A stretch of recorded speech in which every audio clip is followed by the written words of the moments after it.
आज आपको इकॉलजी जो पेपर है उसके कुछ महत्वपूर्ण हेडिंग के बारे में बताएंगे।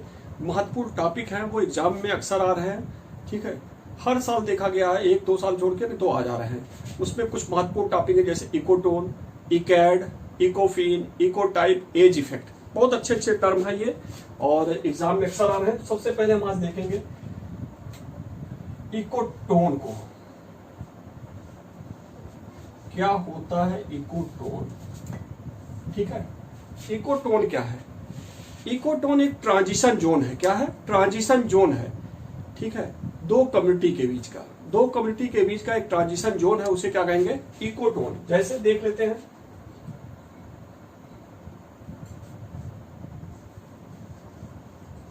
मान लीजिए फॉरेस्ट है,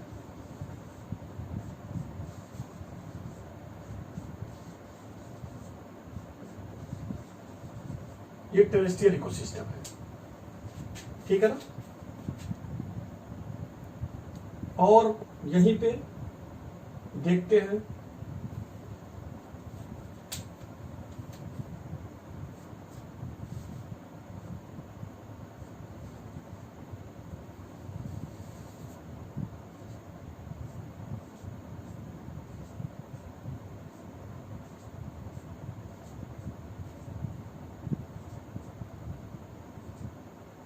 ये ग्रास है।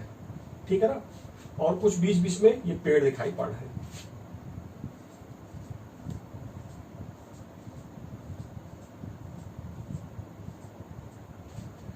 ये क्या है? ये फॉरेस्ट है। ठीक है,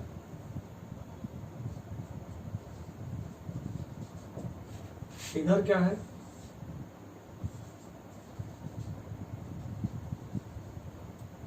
सवाना। और ये क्या है? ग्रासलैंड है।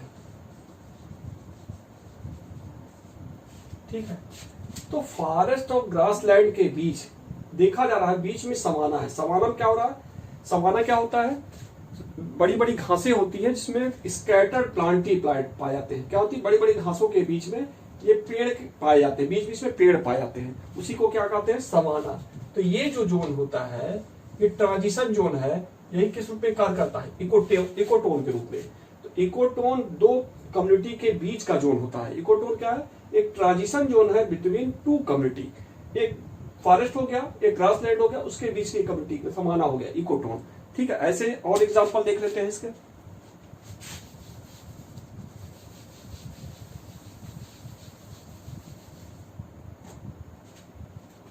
जैसे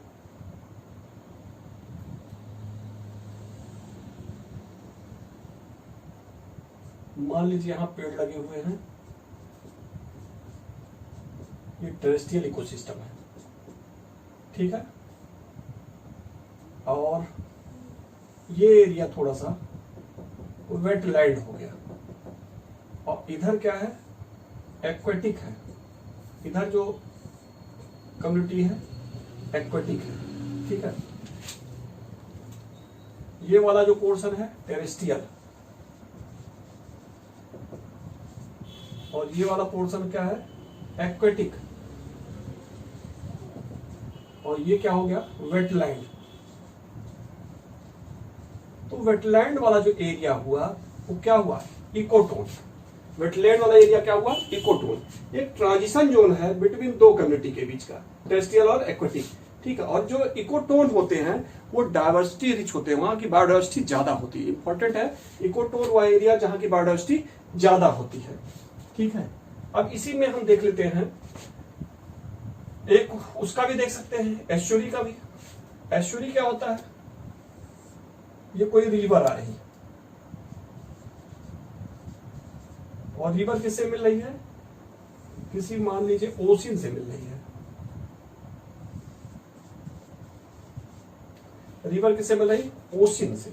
तो रिवर ओशियन से जहां मिल रही है, ये जहां मिल रही है उस बीच वाले एरिया का, जहां ये मिलती है उस पार्ट को कहते हैं एस्चुरी। क्या कहते हैं? एस्चुरी। एस्चुरी वह रीजन होता है जहां रिवर ओशियन दोनों के पानी आपस में मिलते हैं। ये भी क्या होता है? हाईली रिच होता है बायोडाइवर्सिटी। ठीक है, यहाँ पे मछलियां भी बहुत ज्यादा पाई जाती हैं। तो ये जो एरिया है वो क्या कहलाता है, इकोटोन। ठीक है, जब दो कम्युनिटी के बीच का जो ट्रांजिशन जोन होता है वहां बायोडाइवर्सिटी रिच होती है, तो इस बायोडाइवर्सिटी रिच इस प्लेस को एज इफेक्ट भी कहते हैं। ठीक है, एज इफेक्ट क्या है, इकोटोन वह एरिया है, इकोटोन एरिया में बायोडाइवर्सिटी का रिच होना या ट्रांजिशन जोन में बायोडाइवर्सिटी का रिच होना, दो कम्युनिटी के बीच का जो ट्रांजिशन जोन है वहां बायोडाइवर्सिटी रिच एरिया को ही क्या कहते हैं, एज इफेक्ट। ठीक है ना, बायोडाइवर्सिटी रिच एरिया को ही क्या कहेंगे, एज इफेक्ट। समझ में आ गया होगा। अब अगला देखते हैं, इकोटोन या एज इफेक्ट हो गया आपका। तो इंपॉर्टेंट क्या हो गया, इकोटोन में ट्रांजिशन जोन है जहां पे डाइवर्सिटी रिच एरिया। दूसरा इंपॉर्टेंट चीज इसमें क्या हो गया, दो कम्युनिटी के बीच का जोन होता है। ठीक है, इकोटोन के बाद हम अगला आते हैं, इकोफीन। क्या आते हैं, इकोफीन। इकोफीन क्या होता है, इकोफीन, इको मतलब इकोलॉजिकल कंडीशन, दो शब्द से बना है। इको मतलब इकोलॉजिकल कंडीशन या कह सकते हैं इन्वायरमेंटल कंडीशन।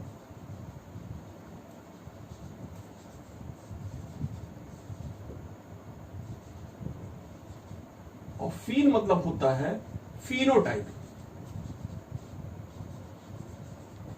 फीन मतलब क्या होगा, फिनोटाइप। इन्वायरमेंटल कंडीशन में चेंज होने के कारण किसी भी ऑर्गेनिज्म का अगर फिनोटाइप चेंज हो जाए तो इसी को क्या कहेंगे, इकोफीन। इकोफीन क्या हुआ, change in environmental condition due to which phenotype of organism is change. या कह सकते हैं कि किसी भी ऑर्गेनिज्म का फिनोटाइप चेंज हो किसके कारण, इन्वायरमेंटल कंडीशन के कारण, लेकिन वह परमानेंट ना हो। ठीक है, तो इसे क्या कहेंगे, इकोफीन। जैसे इसको एक उदाहरण से अच्छे समझ लेते हैं। उदाहरण देखिए इसका, जैसे दो कंडीशन है, दो हैबिटेट हैं। ये है म्यूजिक एरिया और ये है जेनिक एरिया। म्यूजिक एरिया वो होता है जहां पे क्या होता है, सैचुरेटेड प्लेस होता है, मतलब वहां पे O2 वाटर, ठीक है, रिसोर्स एक बैलेंस बनाते हैं। और जेनिक एरिया वह है जहां पे क्या है, O2 की वो H2O की मात्रा, वाटर की मात्रा यहाँ पे कम है। अब यहाँ म्यूजिक कंडीशन के जो प्लांट होंगे उनकी पत्तियां देखा जाए तो बड़ी बड़ी होंगी। ठीक है, लेकिन इस प्लांट को कुछ समय के लिए अगर ट्रांसफर कर दिया जाए जेनिक कंडीशन में तो ये देखा जाता है कि उनके स्ट्रक्चर में कुछ चेंज हो जाता है। ठीक है, उनके स्टेम में चेंज हो जाएगा, पत्तियां कांटे में बदल जाएंगी, ये सब चेंजेस होते हैं। तो क्या हुआ, इन्वायरमेंट चेंज हो गया, म्यूजिक कंडीशन किस में आ गया, जेनिक कंडीशन में। ठीक है, तो इन्वायरमेंट फिनोटाइप क्या हुआ, प्लांट का चेंज हो गया। लेकिन फिर पुनः इस प्लांट को वापस इसमें भेजा जाए, पुनः मैजिक जेनिक वाले प्लांट को मैजिक में भेजा जाए तो ये पुनः फिर इसकी पत्तियां स्टेम किस तरह हो जाए, मैजिक कंडीशन की तरह। तो इसी को क्या कहते हैं, इकोफीन। इन्वायरमेंटल कंडीशन में चेंज होने के कारण फिनोटाइप चेंज हो लेकिन वह परमानेंट ना हो, फिर पुनः अपने प्लेस पे आने पे वो फिर उसी तरह हो जाए, तो इसे क्या कहेंगे, इकोफीन। दूसरा आता है इकोटाइप।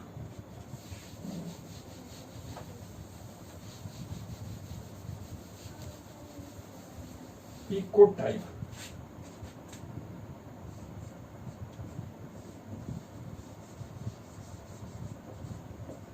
या इसी को कहा देंगे इकैड।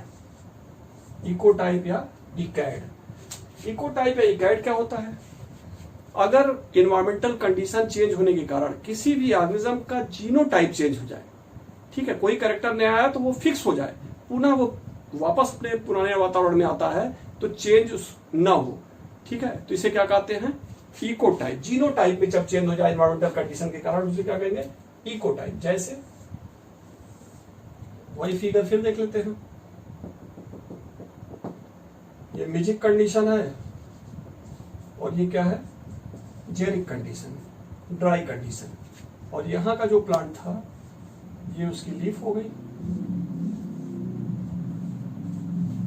लेकिन अगर यहां भेजे तो क्या हो गया, पत्ती कांटों में बदल गई, पत्ती किस बदल गई, कांटों में, स्टेम थोड़ा थिक हो गया, ठीक है। यहाँ स्पेस चेंज करने पे ये बदल गया, लेकिन पुनः इस इन्वायरमेंट पे वापस लाने पे, ठीक है, ये अपने ये जीनोटाइपिकली फिक्स हो जाए और पुनः वातावरण में वापस लाए इसको, तो ये चेंज ना हो, ठीक है, ये क्या हो, चेंज ना हो। जिस तरह इसका फिनोटाइप हो गया, जीनोटाइप हो गया, ठीक है, वो फिक्स हो गया, अब ये चेंज नहीं होगा, तो इसी को क्या कहते हैं, इकोटाइप या इकैड, ठीक है।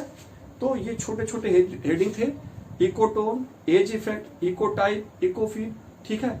ऐसे ही हम और भी आपको आगे बताते रहेंगे, ठीक है। अगर ये आपको अच्छा लग रहा हो तो ज्यादा से ज्यादा लाइक करिए, सब्सक्राइब करिए। धन्यवाद।